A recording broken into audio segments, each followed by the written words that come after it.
에노모토 히데타케의 비로소 진정한 나를 살다 중 1장.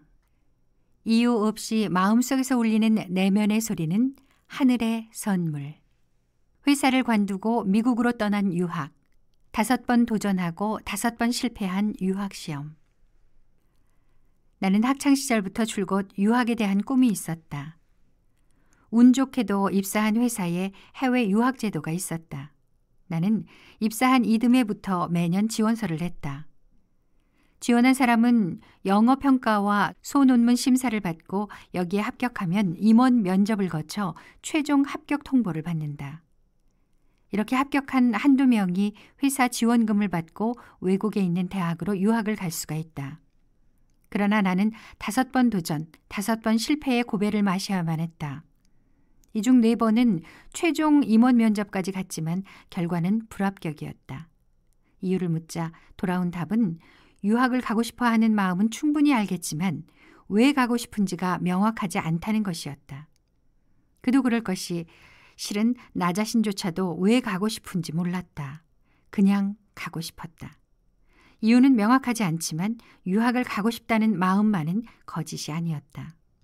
물론 적당한 이유를 만드는 것은 불가능하지 않았고 면접에서도 적당히 둘러댔다. 그러나 베테랑 면접관들이 눈치채지 못할 리가 없다. 설득력이 있었으리 만무하다. 이런 식으로는 회사가 나를 보내주지 않겠구나 하는 생각이 3번째 불합격 통보를 받았을 때부터 서서히 들기 시작했다. 사람을 위한 조직론에 마음이 움직이다. 그러던 어느 날 영업 업무를 맡고 있던 나는 업무상 친분이 있는 소프트웨어 회사 대표에게 유학의 꿈이 있다는 말을 했다. 그러자 그 대표는 해외 사업을 하고 있는 한 회사 대표를 소개해 줬고 그 사람에게 내 생각을 말하니 그 사람은 다시 유학 관련 일을 하는 사람을 소개해 줬다. 소개받은 사람을 만나러 갔더니 나와 비슷한 연배의 사람이 현재 유학 절차를 밟고 있는데 한번 만나보겠냐며 또 다른 사람을 소개해 줬다. 나는 마지막에 소개받은 사람을 만나러 갔다. 그 사람은 자신이 미국 샌프란시스코에 있는 캘리포니아 인스티튜트 오브 인티그럴 스터디 CIIS라고 하는 생전 처음 듣는 이름의 대학에서 조직개발과 변용학이라고 하는 이 또한 생전 처음 듣는 학문을 가을부터 배우러 갈 계획이라고 말했다. 그게 무슨 학문이냐는 나의 질문에 그는 조직 중심의 조직을 공부하는 것이 아닌 사람 중심의 조직을 공부하는 것이라고 대답했고 그 말을 듣는 순간 내 마음이 심하게 요동쳤던 것을 아직도 기억한다. 이후로도 그는 나에게 종종 시간을 내주며 그 대학에서 어떤 공부를 하는지 친절히 설명해 줬다. 그리고 나는 얘기를 들으면 들을수록 더욱 심장 박동이 커지는 것을 느꼈다. 상상을 벗어난 수업 풍경. 나는 CIIS가 도대체 어떤 곳인지 두 눈으로 직접 확인하고 싶어 견딜 수 없었다. 1993년 겨울, 지금까지 사용하지 않고 쌓아둔 유급 휴가를 내고 미국에 갔다. 학교에는 미리 연락해서 수업하고 있는 모습을 견학하도록 허가를 받았다. 나는 맨 먼저 눈에 들어오는 한 강의실 문을 열고 들어갔다. 너무나도 당황스러웠다. 눈앞에 펼쳐진 풍경은 내가 상상하고 있던 미국 대학의 수업 풍경이 아니었다. 예전에 미국의 한 유명 대학 MBA 과정 수업을 견학한 적이 있었다. 내가 기억하는 그때의 풍경은 수백 명의 학생을 수용할 수 있는 대형 계단식 강의실에 누가 봐도 대학 교수로 보이는 위험 가득한 남성이 꽤 몸짓 손짓을 하며 강의를 하고 있고 누가 봐도 학생 느낌이 물씬 나는 젊은이들이 열심히 강의를 듣고 있는 모습이었다. 그러나 CIIS는 달랐다. 초등학교 교실 수준의 작은 강의실에 남녀노소가 원을 만들어 앉아있고 모두가 적극적으로 얘기를 나누고 있는 풍경이었고 나는 끝내 교수가 누구인지 알 수 없었다. 게다가 그들은 조용히 견학만 하고 나가려는 나를 불러 원 대열의 한 자리에 앉혔다. 당시에는 영어 실력이 충분치 않은 상태이기도 하여 어떤 토론을 하고 있는지 이해하지 못했지만 그 원 속에 앉아있는 가운데 신기하게도 가까운 미래의 내가 여기 앉아서 배우고 있는 이미지가 선명하게 떠올랐고 놀라운 것은 그 이미지가 전혀 어색하지 않게 느껴졌다는 사실이다. 문득 떠오른 엉뚱한 생각. 회사가 나를 보내주지 않는다면 회사를 그만두고 자비로 유학을 갈 수밖에 없다고 생각했다. 그러나 실제로 그렇게 마음먹고 나니 미래에 대한 불안감이 엄습해왔다. 이름 있는 대학에서 MBA 학위를 취득하는 것이라면 졸업 후 꿈의 직장인 경영 컨설턴트가 되는 길이 열린다는 기대도 할 수 있겠지만 아무도 모르는 대학과 학과를 나와봤자 먹고 살 수 있을 거란 보장도 없는 것이다. 미국에서 돌아오니 곧바로 연말연시 휴가였다. 침대 위에서 과연 유학을 가야 하는지 말아야 하는지 고민에 빠져 있는 어느 날 밤, 문득 애당초 내가 왜 이렇게까지 유학을 가고 싶어 하는지, 어디서부터 이런 생각이 들었는지에 대한 의문이 들었다. 초등학생 때 아버지 사업으로 4년 정도 영국에 살았던 경험, 대학 시절 워킹홀리데이로 호주에 1년 정도 갔던 경험 등을 떠올리며 그럴듯한 이유를 생각해 봤지만 이런 경험이 있다고 모두 유학을 가고 싶어 하는 것은 분명 아닐 것이다. 그렇다면 왜일까? 그때 문득 엉뚱한 생각이 떠올랐다. 혹시 이 유학 가고 싶다는 생각은 하늘이 내려준 선물이 아닐까 하는 것이다. 이렇다 할 이유도 없이, 게다가 가게 되면 엄청난 리스크와 문제들이 따라오는데도 불구하고 그래도 자꾸 가고만 싶은 이 생각은 나 자신을 초월한 다른 어딘가에서 온 것이 아닐까라고 생각할 수밖에 없었다. 그리고 이런 생각이 들었다. 혹시 이 유학 가고 싶다는 생각이 하늘이 내려준 선물이라면 두렵다고 등을 돌리는 것은 하늘에 대한 모독일 수도 있겠다고. 종교에는 전혀 관심도 없는 내가 왜 이런 생각이 들었는지 지금까지도 알 수가 없지만 이 생각으로 지금까지의 수수께끼가 단숨에 풀리는 느낌이 들었다. 그리고 날이 밝고 귀국 후 첫 출근을 한 날 나는 사직서를 제출했다. 이유 없이 울리는 내면의 소리는 하늘이 내려준 선물. 이유 없이 마음속에서 울리는 생각이나 느낌을 나는 내면의 소리라고 부른다. 여기서 포인트는 이유 없이이다. 마음속에서 울리는 생각이나 느낌 중에서도 왜 이런 게 올라오는지 스스로도 알 수 없는 것을 가리킨다. 이런 말을 하면 소위 직감과 뭐가 다르냐는 질문이 있을 수 있다. 사실 아무런 맥락도 없이 갑자기 찾아와서 끌어오른다고 하는 의미에서는 내면의 소리도 직감 중 하나라고 할 수 있다. 그러나 굳이 이것을 따로 구분하는 것은 내면의 소리에는 특유의 질감이 있기 때문이다. 이 질감을 한마디로 표현하자면 무게감이라고 할 수 있다.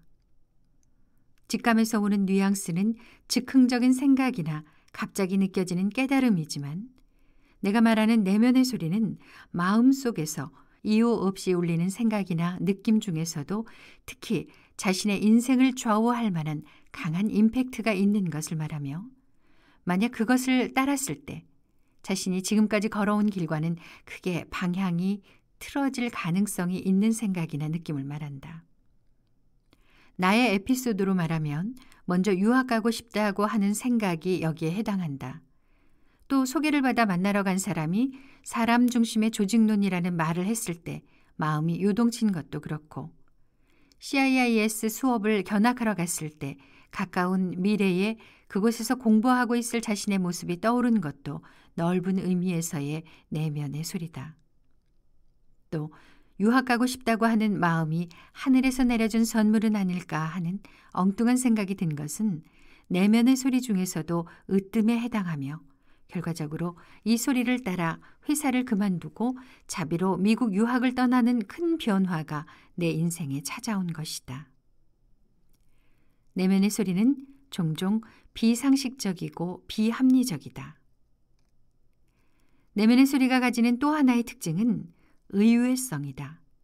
앞서 말했듯이 내면의 소리는 보통 아무 맥락 없이 갑자기 울리는 것이기 때문에 자신의 마음속에서 나온 것인데도 그 내용에 스스로가 깜짝 놀라는 경우가 대부분이다. 또 이것은 자신에게도 의외일 뿐 아니라 주변 사람들도 그 의외성에 놀라는 경우가 많다. 의외라고 하는 것은 일반적으로 예상할 수 있는 범위를 벗어난 것이므로 이 목소리는 자칫하면 비상식적일 수 있다. 내 경우가 그러했다. 회사를 관두고 유학을 간다는 것은 적어도 당시로서는 드문 일이었으며 해외 유학 제도도 5번이나 떨어진 시점에서는 보통 포기하는 것이 상식적이기 때문이다. 게다가 종교에 대해서 관심도 없던 사람이 이런 생각은 하늘이 내려준 선물이라는 생각을 떠올린 것도 스스로에게 의외일 뿐 아니라 이런 발상 자체가 비상식적인 것이라고 할 수 있지 않겠는가. 비상식적이라고 하는 것은 자신에게도 주변 사람에게도 말이 안 되는 경우를 말한다. 그것이 상식 범위 안에 있다면 주변 사람들도 이해해 줄 가능성이 높을 것이며 스스로도 그렇게 큰 리스크를 안는 것은 아닐 것이다. 그러나 내 경험으로 볼 때 내면의 소리는 종종 비상식적이고 말이 안 되는 것으로 여기에 따른다고 하는 것은 어떠한 형태로든 꽤 큰 리스크를 안게 되는 경우가 대부분이다. 그게 아니라면 지금 우리 주변에 내면의 소리에 따르며 사는 사람이 많을 것이고 내가 구태여 이런 책을 쓸 필요도 없을 것이다. 그런 의미에서 내면의 소리는 결단코 마음이 편한 것은 아니다. 오히려 그런 소리가 들려올 때에는 마음의 불편함을 느끼는 경우가 많을 것이다. 이 때문에 마치 들려도 듣지 못한 것처럼 지나치려고 할 가능성이 있다. 그러나 만약 그것이 내면의 소리라면 아마 그렇게 쉽게 사라지지 않을 것이고 없앨 수도 없다. 어떤 맥락도 아무런 근거도 없으면서 그 소리에는 미묘한 설득력이 있으며 꽤 강한 임팩트가 마음속에 남을 것이다. 이 강한 임팩트와 지속성도 내면의 소리의 특징 중 하나다. 이것은 조금 시간이 지나면 잊혀지는 일회성의 즉흥적인 생각과는 다르다. 아무리 안 들리는 척해도 왠지 계속 생각이 나고 마음에 걸리는 소리가 있다면 그것은 내면의 소리일 가능성이 높다. 이유 없는 것에 나다움이 있다.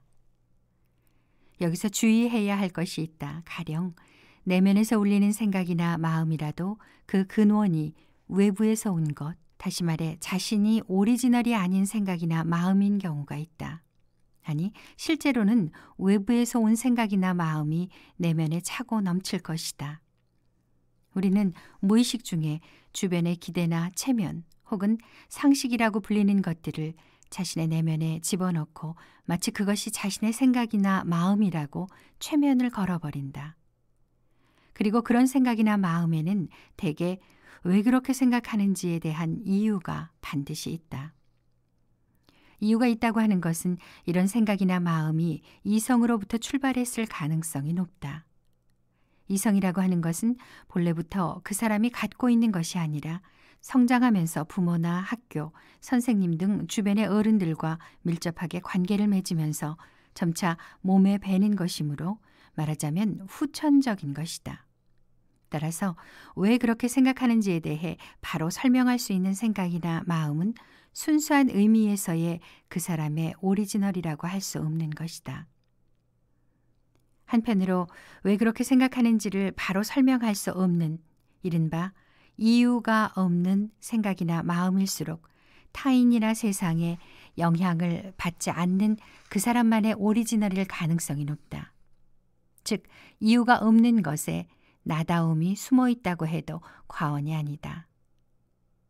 나는 이렇게 생각하기에 이르렀다.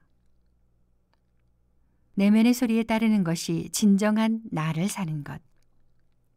이 세상에 태어난 이상 그 누구도 아닌 가장 나다운 나만의 인생을 살고자 하는 것은 누구나가 원하는 바일 것이다.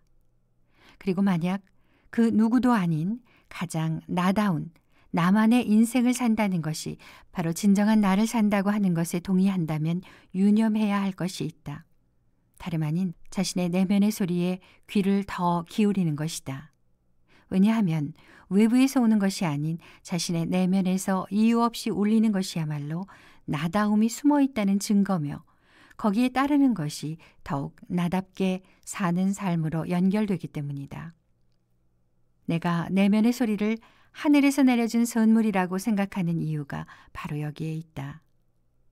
물론 그 생각이 처음 떠올랐을 때에는 왜 그런 것인지 나조차도 전혀 알지 못했다. 그러다가 그 후로 20년이 넘는 시간 동안 오로지 내면의 소리에 따라 살면서 점차 그 연결 구조를 이해하게 됐다. 영어로 그 사람의 본성이나 본질을 nature라고 한다. 이것은 자연을 의미하는 단어기도 하다. 이 말은 그 사람의 본성, 나다움이 그 사람의 마음속에서 자연스럽게 울리는 것이라는 것을 가리킨다. 즉, 내면의 소리에 따라 사는 것이 그 사람에게 있어서 가장 자연스러운 삶의 방식인 것이다. 당신은 어떻게 생각하는가? 내면의 소리를 듣는 법. 이제 당신이 내면의 소리에 따라 사는 것에 가치가 있다는 것을 이해했다면 다음으로 생기는 의문은 어떻게 그것을 깨닫는가일 것이다. 먼저 출발점은 자신 속에 내면의 소리가 있다는 것을 믿고 그 소리에 귀를 기울이는 것이다. 마음속에 안테나를 세우는 이미지를 떠올려 보자. 마음속에는 여러 가지 소리가 넘쳐나는데 그 중에서도 왜 그런 생각이 드는지 명확한 이유가 없는데도 자꾸 신경이 쓰이는 소리에 귀를 기울이는 것이다. 이때 중요한 것은 호기심이다. 어떤 게 내면의 소리지 하고 정답을 찾으려고 의식하기 시작하면 초조함이 생기면서 오히려 역효과가 난다. 조금이라도 마음의 추가 흔들리는 감각이 느껴질 때 마치 어린아이가 신기한 물건을 발견했을 때처럼 호기심을 발휘하여 주의를 기울여보자. 또 한 가지, 이것은 반드시 소리로 들리는 것이 아니라는 사실이다. 나의 경우는 어떤 생각이나 마음이 단어 혹은 문장으로 머릿속에 떠오를 때가 많다. 그러나 사람에 따라서는 어떤 이미지가 떠오르거나 신체 감각으로 느껴지거나 문자 그대로 소리가 들리는 경우도 있을 수 있다. 같은 사람이라도 다른 방식의 소리가 들리는 경우도 있을 수 있다. 내가 유학 가기 전에 미국 학교를 방문해서 수업에 참관했을 때 그곳에서 자신이 공부하고 있는 이미지가 떠올랐던 경우에는 어떤 단어나 문장이 아니라 내가 그 교실에 앉아 수업을 받고 있는 이미지가 선명하게 떠오르는 것과 동시에 내 몸속의 세포가 예스라고 외치고 있는 느낌이었다. 그렇다면 어떤 때에 내면의 소리를 듣기 쉬울까? 나는 자연 속에 있을 때가 도시의 인공적인 환경 속에 있을 때보다 더 잘 들렸다.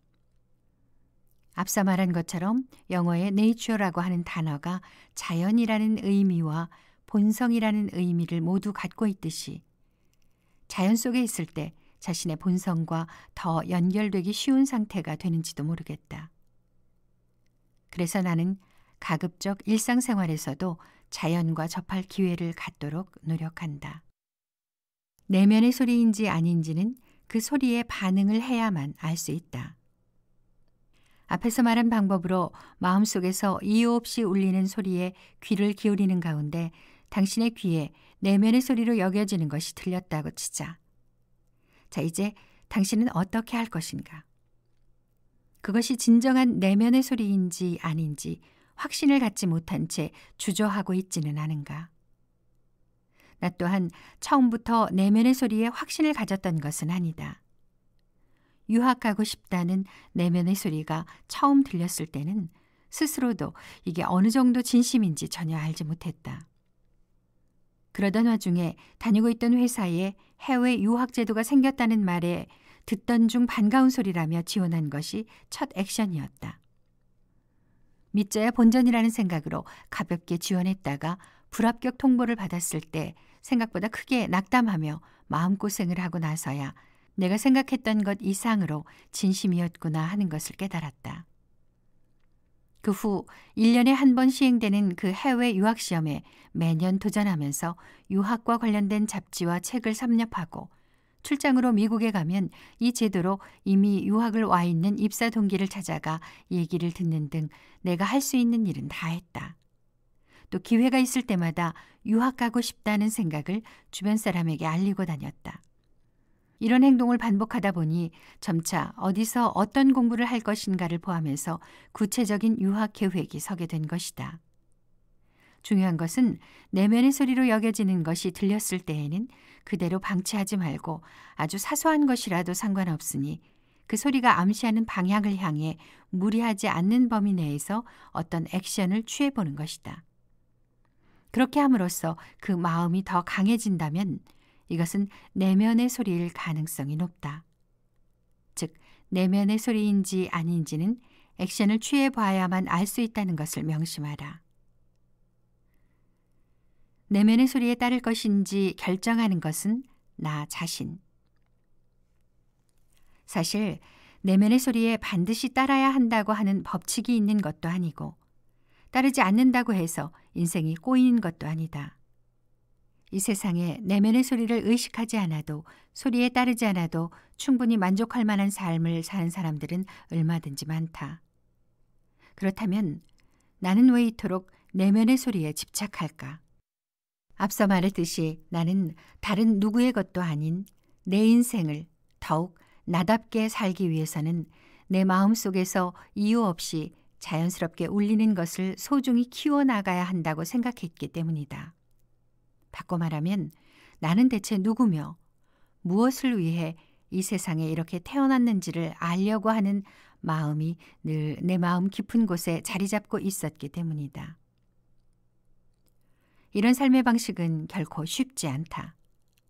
언제 어떤 내면의 소리가 들릴지도 모르고 자칫하면 인생에 큰 변화가 생기는 것이어서 내면의 소리를 충실히 따라가고자 노력할수록 안정과는 전혀 무관한 인생이 되기 십상이다.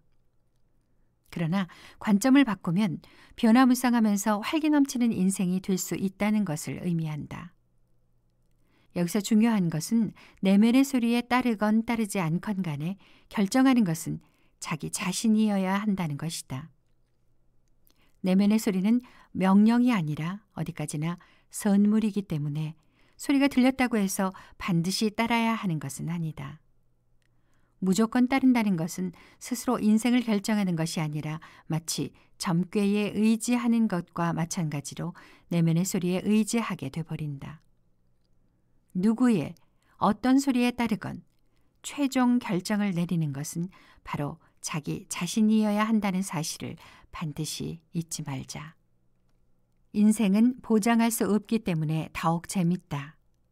설령 마음속에서 울리는 생각이나 마음이 내면의 소리라는 확신을 갖게 돼도 막상 따르려고 하면 다리가 얼어붙는 느낌을 받을 때가 있을 것이다. 특히 이로 인해 인생에 아주 큰 변화가 일어나는 경우는 더욱 그렇다. 내면의 소리를 따라봤자 잘 된다는 보장은 없어 라고 하는 이성의 속삭임이 들릴지도 모른다. 그렇다. 이성이 말한 대로 아무런 보장은 없다.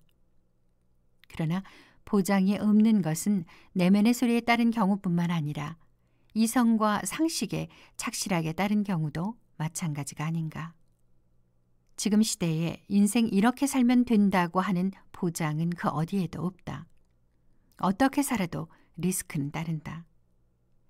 리스크가 있다고 하는 것은 어떤 결과가 나올지 미리 알 수가 없다는 것을 뜻한다. 나도 마찬가지였다. 회사를 그만두고 유학을 간들 유학만 가면 앞으로 인생이 이렇게 펼쳐질 것이다 라고 하는 미래가 보이는 것은 아니었다. 그러나 생각해보자. 미래가 훤히 보인다면 오히려 시시하지 않을까? 결말을 알고 읽는 추리소설이 재미있을 리가 만무하다. 결과를 알고 재방송으로 축구를 보면서 열광적인 응원이 안 나오는 이유와 같은 것이다. 미래를 생각하면 여기저기서 불안감이 엄습해와 확실한 보장을 바라게 되는 심리는 누구나 마찬가지겠지만 만일 확실한 보장이 있다면 그 인생은 과연 즐거울까? 진정으로 행복한 인생일까? 그리고 같은 리스크라면 내면의 소리에 따라 나다운 인생을 사는 편이 훨씬 낫다고 나는 생각한다. 이 책을 읽고 있는 당신은 어떤가? 내면의 소리에 따라 살기 위해서는 각오가 필요하다. 미래가 보이지 않고 잘 된다는 보장이 없는 것 외에도 많은 사람들이 내면의 소리에 따르는 것에 주저하는 또 하나의 큰 이유가 있다. 바로 주변 사람들, 특히 자신에게 소중한 사람들의 시선을 의식하기 때문일 것이다. 앞에서도 내면의 소리는 종종 자신뿐만 아니라 주변 사람들의 시선에도 비상식적이고 엉뚱한 것으로 보이는 경우가 대부분이라고 말한 것처럼 내면의 소리에 따르는 것이 주변 사람들과 마찰이나 충돌을 발생시킬 가능성도 다분히 있다. 내 경우도 그랬다. 회사를 그만두고 유학을 떠난다고 했을 때 실제로 주변에 많은 사람들이 반대했다. 특히 아버지의 반대가 심했다. 무모한 선택이라고 꾸짖음을 당했다. 아버지를 비롯해서 반대했던 사람들은 물론 나를 걱정하는 마음에서였겠지만 이미 내 내면의 소리는 억누를 수 없을 정도로 강해진 상태였기 때문에 감사하게 생각은 했지만 그렇다고 해서 결심을 바꿀 만한 정도는 아니었다. 결국 유학을 간 것을 계기로 그 이후로도 나다운 삶을 살아가는 모습을 보시고 아버지는 더 이상 내 삶에 대해 어떠한 간섭도 하지 않게 됐다. 이렇듯 그 당시에는 주변 사람은 물론이고 자신조차 왜 그런 행동을 하는지 모를 수 있다. 그러나 당신을 사랑하는 사람일수록 당신이 행복하게 사는 것을 바라기 때문에 당신이 가장 당신다운 모습으로 사는 모습을 보게 된다면 결국은 마음을 놓을 것이다. 그렇게 되기까지 시간이 걸릴지도 모른다. 내 경우도 아버지가 진정한 의미에서 내 선택을 인정해 주기까지는 5년 넘는 시간이 걸렸다. 당시에는 반대도 하고 의문을 던지기도 했던 사람들이 나중에서야 그때 왜 그런 결단을 내렸는지 이제야 알겠다고 말하는 경우가 많다. 물론 당신이 내린 결단으로 영향을 받게 되는 사람들에게는 최선을 다해 당신의 생각을 전달하는 성의는 필요하다. 그러나 내면의 소리는 원래부터 이유가 없는 것이 특징이므로 모든 사람을 납득시키는 것은 애당초 불가능하다고 생각하는 편이 나을 것이다. 그 결과 주변 사람들과 관계가 틀어질 수도 있지만 그것까지도 감수할 각오가 돼 있는지 스스로에게 물어보기 바란다.